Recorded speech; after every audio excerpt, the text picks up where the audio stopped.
Halo, apa kabar semuanya?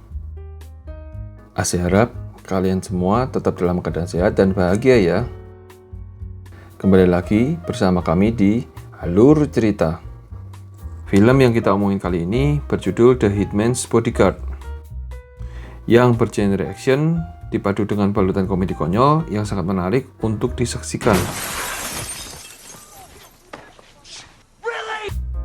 Bercerita tentang seorang bodyguard yang disewa untuk mengawal seorang narapidana yang menjadi saksi kunci dalam persidangan dengan terdakwanya adalah mantan presiden. Nah, seru kan?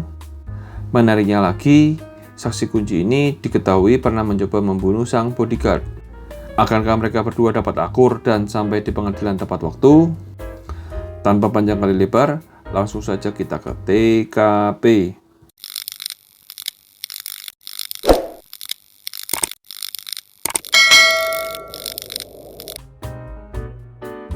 Cerita bermula, suatu pagi, Michael Brace mempunyai tugas untuk mengawal Kurosawa, sang mafia Jepang, ke bandara untuk pulang ke negara asalnya. Semua berjalan lancar dan tampaknya tidak ada kendala sama sekali. Hingga tiba-tiba, saat pesawat mau lepas landas, kepala Kurosawa tertembus peluru dan meninggal di tempat. Karena kegagalan itu, karir Brace sebagai bodyguard kelas atas pun hancur berantakan menuju ke titik terendah. Butuh waktu 2 tahun bagi Brace untuk memulihkan mental dan kepedeannya. Beruntung ada Sivert, seorang bankir nakal yang membutuhkan jasa bodyguard dari Brace. Walaupun sebenarnya Sivert sendiri pun ragu melihat tampang Brace yang berantakan. Namun, untung saja skill Brace tidak ikut-ikutan berantakan sehingga Sivert pun berhasil lolos dari pembunuhan terhadap dirinya. Di tempat berbeda, tepatnya di Belarus, ada seorang mantan presiden yang didakwa menjadi dalang dari pembunuhan massal yang terjadi di negaranya. Dia bernama Vladislav Dukovich. Sepak terjang Dukovich sebagai presiden sangat brutal, sehingga dia dipaksa lengser dan dibawa ke mahkamah internasional untuk diadili. Selama proses persidangan berlangsung, sangat sedikit saksi yang dapat dihadirkan oleh jaksa penuntut karena banyak saksi yang tiba-tiba mengundurkan diri atau menghilang saat akan dihadirkan ke persidangan ataupun tidak memiliki bukti yang kuat tentang kejahatan Dukovich. Darius Kincaid merupakan salah satu saksi kunci yang akan dihadirkan ke persidangan Dukovich karena Kincaid memiliki bukti dari kejahatan Dukovich. Mari kita bahas profil singkat dari Kincaid ini. Kincaid adalah seorang narapidana yang ditempatkan di penjara maksimum karena dia merupakan seorang pembunuh bayaran internasional dengan tuntutan hukum di berbagai negara. Kekonyolan terjadi saat proses penangkapan Kincaid oleh Interpol. Suatu ketika, dia mendapatkan telepon gelap yang mengatakan Sonia istrinya mengalami kecelakaan. Karena panik, tanpa berpikir panjang, Kincaid pun langsung bergegas menuju ke rumah sakit yang disebutkan oleh si penelpon. Sesampai di rumah sakit, puluhan pistol mengarah tepat ke wajah Kincaid. Lanjut ke cerita. Sonia goes free. Untuk membuat Kincaid mau hadir sebagai saksi di persidangan, Interpol pun mengajukan opsi pembebasan terhadap Sonia apabila dia mau bekerja sama dan menjadi saksi. Dan benar saja, Kincaid pun langsung tanda tangan setuju di surat perjanjian tersebut. Walaupun pengacara Kincaid sedang terlocos mencarikan solusi terbaik untuk Kincaid sebagai kliennya. Kemudian, Kincaid diantar dari penjaranya di kota Manchester, Inggris, menuju ke Mahkamah Internasional di Den Haag, Belanda, melalui jalur darat yang dipimpin oleh Russell beserta 12 anggota Interpol paling terlatih se-Eropa. Apabila Kincaid tidak dapat dihadirkan tepat waktu, maka Dukovich akan dibebaskan. Karena jaksa penuntut tidak memiliki bukti lainnya untuk memenjarakan Dukovich. BTW, Russell adalah mantan kekasih dari Brace. Bagi kalian-kalian yang kepo ingin tahu kenapa mereka putus, sabar dulu bro, nanti ada kisahnya. Di tengah perjalanan, tiba-tiba mobil yang membawa Kincaid meledak terkena bom. Dan benar saja, itu adalah ulah dari Dukovich yang menyuruh kaki tangannya bernama Ivan untuk membunuh Kincaid. Di lokasi kejadian itu, terjadi baku tembak yang mengakibatkan 12 Interpol yang mengawal Kincaid tewas di tempat. Beruntungnya, Kincaid dan Russell dapat melarikan diri ke safe house yang ada di sekitar situ. Karena mengetahui ada mata-mata di dalam tubuh Interpol, maka Russell tidak meminta bantuan kepada timnya, melainkan malah menghubungi Brace, sang mantan kekasih, untuk datang ke safe house tersebut dan membawakan donor darah untuk Kincaid yang tertembak kakinya, serta menggunakan jasa Brace untuk mengantar Kincaid menuju Den Haag. Begitu Brace sampai di safe house tersebut, Brace dan Russell masih sempat-sempatnya berantem soal karir Brace yang hancur.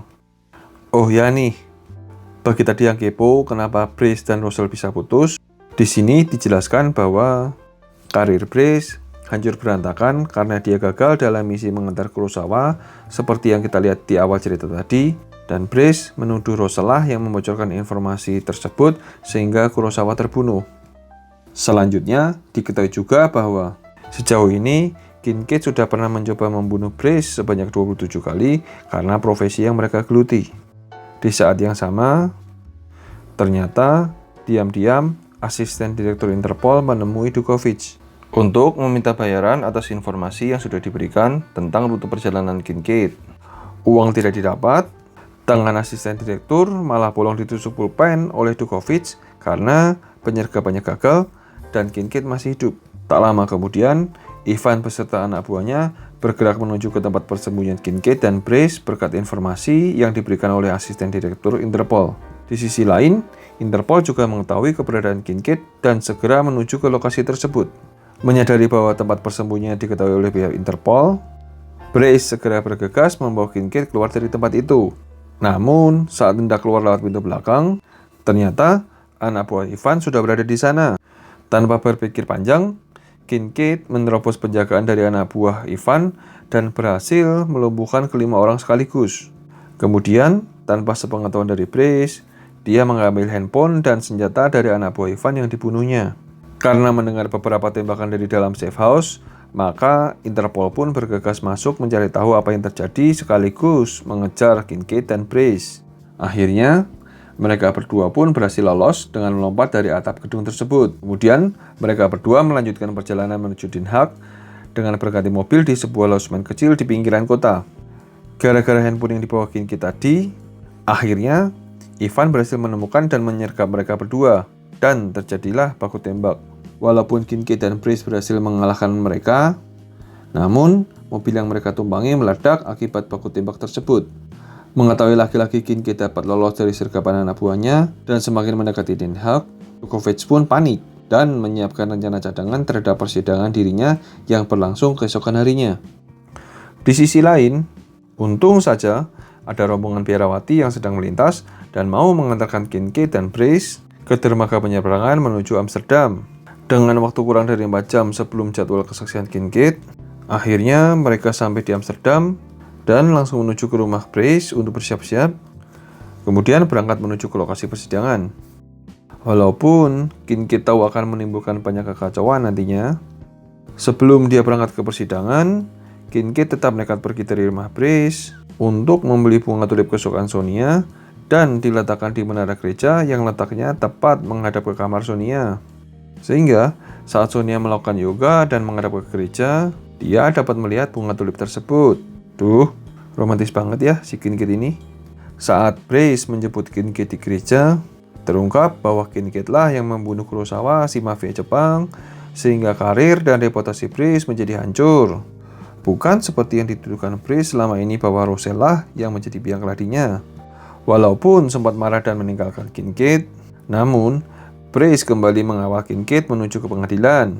Dengan waktu yang sangat terbatas, kita dapat melihat adegan bahwa jagoan selalu menang dalam situasi apapun, seperti layaknya di film yang berjudul Susah Mati alias Die Hard. Sepanjang perjalanan dari Amsterdam menuju ke lokasi pengadilan, mereka berdua dikejar dan diserang oleh puluhan anggota Ivan. Namun, berhasil mereka kalahkan semua sehingga akhirnya Brace dan Kincaid sampai ke ruang pengadilan tepat waktu.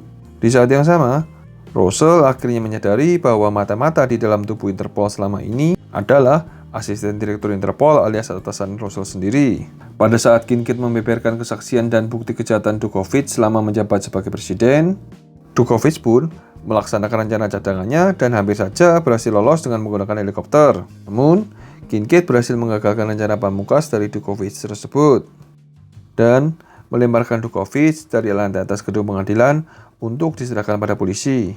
Di akhir film, kita dapat melihat Kincaid akhirnya melarikan diri dari penjara dan menemui Sonia yang sudah dibebaskan sebelumnya untuk merayakan hari jadi pernikahan mereka. Tamat. Terima kasih sudah mau dengerin saya nyerocos dari tadi. dan sampai bertemu di alur cerita lainnya.